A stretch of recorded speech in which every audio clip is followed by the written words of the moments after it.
कक्षा 9th के जो बच्चे हैं उनके लिए ये वीडियो बहुत ही महत्वपूर्ण होने वाली है, क्योंकि आज वो इस वीडियो में जानेंगे कि जो खंड आ में 20 अंक के बहुविकल्पीय प्रश्न आएंगे वो किस तरह से आएंगे। क्योंकि इस वर्ष ये पैटर्न बदल गया है पेपर का। सबसे पहले ही आपको 20 अंक के बहुविकल्पीय प्रश्न करने होंगे। आपका पेपर 2 में विभक्त है, 2 खंडों में। एक खंड आ जिसमें 20 अंक के बहुविकल्पीय प्रश्न आएंगे और दूसरा है खंड बा जिसमें 50 अंक के वर्णनात्मक प्रश्न आपको करने हैं। जैसा कि आपको पता है कि इस वर्ष ही ये पैटर्न बदला है। आपके पेपर में शुरू में ही 20 बहुविकल्पीय प्रश्न आपको करने को दिए जाएंगे। तो आज इस वीडियो को अंत तक देखिए और जानिए कि किस तरह के बहुविकल्पीय प्रश्न आपसे पूछे जा सकते हैं और उसी आधार पर आप अपनी तैयारी करिए। और जो 20 प्रश्न इस वीडियो में आपको दिए जा रहे हैं, समझाए जा रहे हैं, उन सबको भी आप याद करिए। तो जल्दी से जान लेते हैं कि कैसे आएंगे खंड आ में 20 अंक के बहुविकल्पीय प्रश्न। सभी विद्यार्थी बहुत अच्छी तरह से ये जान लें, ये जो प्रश्न आपको इस वीडियो में समझाए जा रहे हैं वो आदर्श प्रश्न हैं। ज़रूरी नहीं कि यही प्रश्न आएंगे और ये भी ज़रूरी नहीं है कि इनमें से नहीं आएंगे। तो आप इस वीडियो को देखेंगे और किस तरह से प्रश्न पूछे जा सकते हैं यही इस वीडियो में बताया जा रहा है और इन प्रश्नों को भी आप ज़रूर याद कर लें। ये है खंड आ बहुविकल्पीय प्रश्न। अगर आपने बहुविकल्पीय प्रश्नों का सही उत्तर दिया तो आपके पूरे 20 अंक पक्के हो जाएंगे। तो आप बहुत ही अच्छी तरह से इन प्रश्नों को याद करें और वीडियो को देख करके समझ लें कि किस तरह से प्रश्न पूछे जा सकते हैं, उसी तरह से अपनी तैयारी करना शुरू करें। देखिए, पहला प्रश्न है भारतेंदु युग के निबंधकार हैं कौन। अब इसमें 4 ऑप्शन दिए हैं, बालकृष्ण भट्ट, बाबू गुलाब राय, श्याम सुंदर दास और रामचंद्र शुक्ल। इसमें से आपको एक जवाब चुनना है कि क्या सही है। तो भारतेंदु युग के निबंधकार हैं बालकृष्ण भट्ट। अच्छी तरह से याद कर लीजिए, भारतेंदु युग के निबंधकार हैं बालकृष्ण भट्ट। दूसरा प्रश्न है गोदान। गोदान किस विधा की रचना है। मतलब गोदान क्या है, किस विधा में लिखा गया है, कहानी है, उपन्यास है, निबंध है या नाटक है। गोदान क्या है, कहानी है, उपन्यास है, निबंध है या नाटक है। मतलब आपको जो रचनाएं हैं कवियों की या लेखकों की वो भी जानना है कि वो किस विधा में लिखी गई हैं। तो आप अपनी तैयारी इसी तरह से रखेंगे कि आप जो भी रचनाएं याद करें उनकी विधा भी जान लें कि वो कहानी है, नाटक है, उपन्यास है, क्या है। ठीक है, तो ये जो गोदान है किस विधा की रचना है, ये है उपन्यास। अगला प्रश्न है सेठ गोविंददास द्वारा रचित व्यवहार एकांकी में कुल कितने पात्र हैं। अभी देखिए, एकांकी से किस तरह से प्रश्न आपसे पूछा जा सकता है। तो जितने भी एकांकी आपके कोर्स में हैं आप ज़रूर याद कर लें कि इसमें कितने पात्र हैं। का सही उत्तर है कुल 4 पात्र हैं। अगला प्रश्न है भारतेंदु के पूर्व हिंदी के प्रमुख लेखक थे। हिंदी गद्य के प्रमुख लेखक थे किससे, भारतेंदु के पूर्व। तो इसका सही उत्तर है राजा शिव प्रसाद सितारे हिंद। इस प्रश्न को बहुत अच्छी तरह से याद रखिए, इस तरह से प्रश्न बहुत पूछे जाएंगे। अगला प्रश्न है आदिकाल को अन्य किन नाम से जाना जाता है। तो सबसे ज़्यादा आदिकाल को किस नाम से जाना जाता है। तो सही उत्तर है वीरगाथा काल।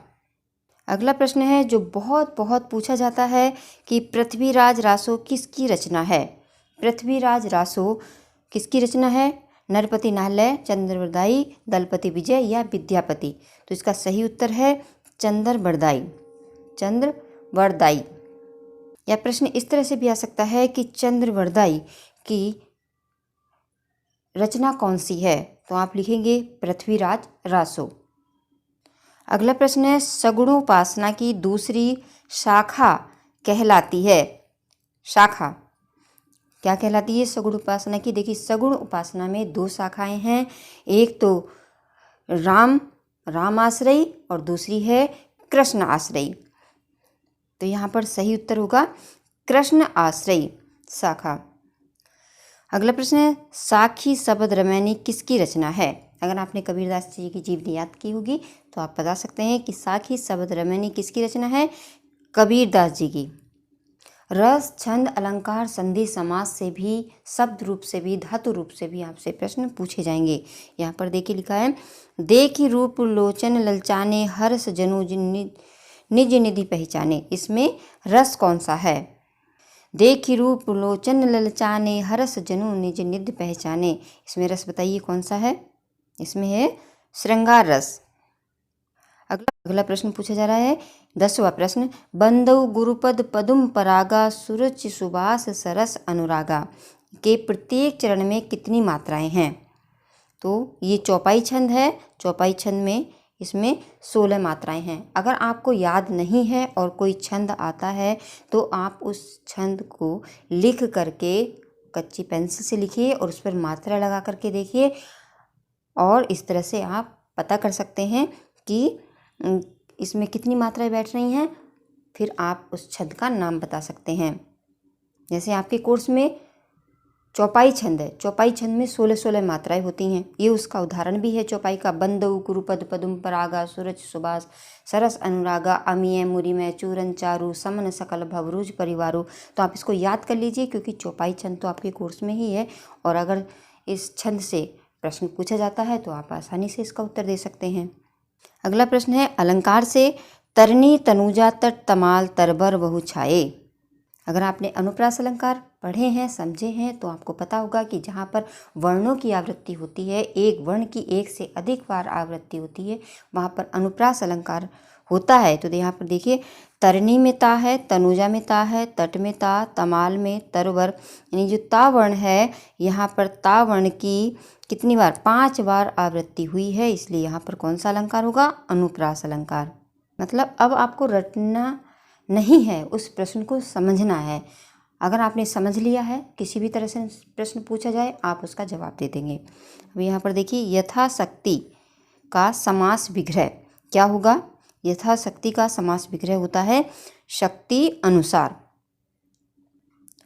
अगर आपको रस छंद अलंकार संधि समास समझने में परेशानी हो रही है तो आप 9th की प्लेलिस्ट ज़रूर देख लें या फिर अलग से संधि समास रस छंद अलंकार की भी प्लेलिस्ट बनी हुई है, उसको आप ज़रूर देखें और रस को, छंद को, अलंकार को, संधि को, समास को, इन सबको अच्छी तरह से समझ लें।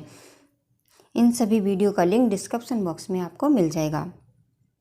अगला प्रश्न है माता पिता दिन रात आदि के बीच किस विराम चिन्ह का प्रयोग हुआ है। विराम चिन्ह को भी बहुत ही अच्छे तरह से समझाया गया है वीडियो के माध्यम से, तो इन सब की भी वीडियो आप ज़रूर देख लें क्योंकि इनसे भी संबंधित प्रश्न पूछे जाएंगे कि इसमें कौन सा विराम चिन्ह है।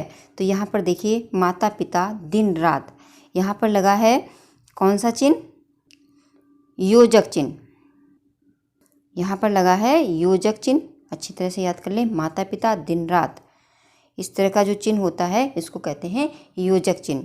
अगला प्रश्न है अस्थि शब्द का तद्भव बताइए। तो अस्थि शब्द का तद्भव होता है, अस्थि किसे कहते हैं, हड्डियों को, तो इसका तद्भव शब्द होगा हड्डी।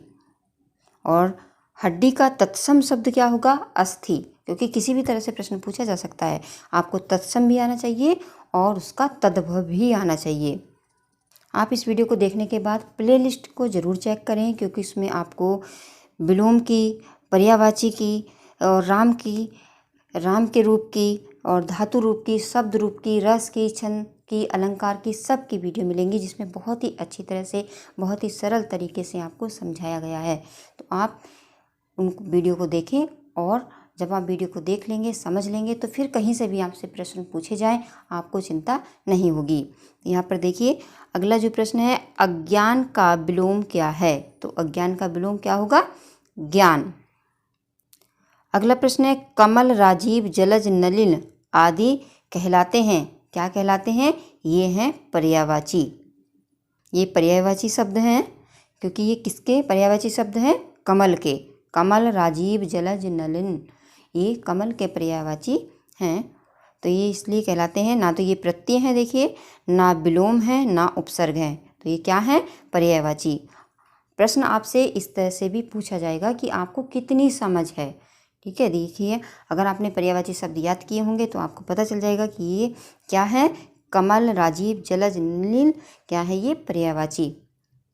इस वीडियो से आपको अंदाज़ा लग जाएगा कि आपको किस तरह से प्रश्न पूछे जाएंगे। इसी तरह से आप तैयार हो जाइए पेपर में इन 20 जो अंक के प्रश्न हैं बहुविकल्पीय प्रश्न, उनके उत्तर देने के लिए। ये देखिए संधि से किस तरह से पूछा जा सकता है, महाशय का संधि विच्छेद बताइए। अगर आती है आपको दीर्घ संधि तो आप जल्दी से बता देंगे। महाशय का संधि विच्छेद होगा महा प्लस आशय। अगला प्रश्न है रामे। रामे रूप है राम का किसका, तो रामे रूप है तृतीय विभक्ति बहुवचन का। अगला प्रश्न है धातु रूप से गच्छन्ति रूप है गम धातु का। अब देखिए अगर आप धातु रूप याद कर लेंगे तो फिर कोई सा भी पूछा जाए आप उसका जवाब दे पाएंगे। ठीक है, अब यहाँ पर देखिए गच्छन्ति रूप है किसका, गम धातु का, लेकिन पूछ रहा है कि किसका है, तो ये है लट लकार प्रथम पुरुष बहुवचन। अब कैसे पहचान लिया, क्योंकि एक वचन में आता है गच्छति, द्विवचन में गच्छत और बहुवचन में आता है गच्छन्ति, है ना। गच्छति, गच्छत, गच्छन्ति, गच्छसि, गच्छत, गच्छत, गच्छामि, गच्छाव, गच्छाम। ठीक है, इस तरह से आप याद कर लीजिए, वीडियो देखिए धातु रूप की, आपको समझ में आ जाएगा। अगला प्रश्न और अंतिम प्रश्न, क्र धातु विधि लिंग लकार मध्यम पुरुष द्विवचन का रूप बताइए, क्या होगा। अब यहाँ पर देखिए किसी भी तरह से प्रश्न पूछा जा सकता है, तो आप बिल्कुल समझ के धातु रूप याद करिए। तो क्र धातु विधि लिंग लकार मध्यम पुरुष द्विवचन का रूप होता है कुर्यातम। समझ गए, क्र धातु विधि लिंग लकार मध्यम पुरुष का द्विवचन का रूप होता है कुर्यातम। वीडियो के माध्यम से आपको पता चल गया होगा कि जो 20 प्रश्न बहुविकल्पीय प्रश्न हैं वो किस तरह से आपसे पूछे जा सकते हैं। तो अगर आपने वीडियो को अंत तक देखा है तो आप सभी प्रश्नों के जो पैटर्न है वो समझ गए होंगे कि किस तरह से प्रश्न पूछा जा सकता है। तो आप अभी से ही अपनी तैयारी शुरू कर दीजिए। रटना नहीं है बल्कि समझना है, और इस वीडियो को देखने के बाद अपने मित्रों के साथ शेयर करना है ताकि इस वीडियो का लाभ सभी को मिले। जो चैनल पर नए हैं वो चैनल को सब्सक्राइब कर लें, साथ में जो घंटी है उसको भी प्रेस कर लें ताकि अगली वीडियो का नोटिफिकेशन सबसे पहले उनके पास पहुंच जाए। वीडियो के अंत तक बने रहने के लिए बहुत बहुत धन्यवाद।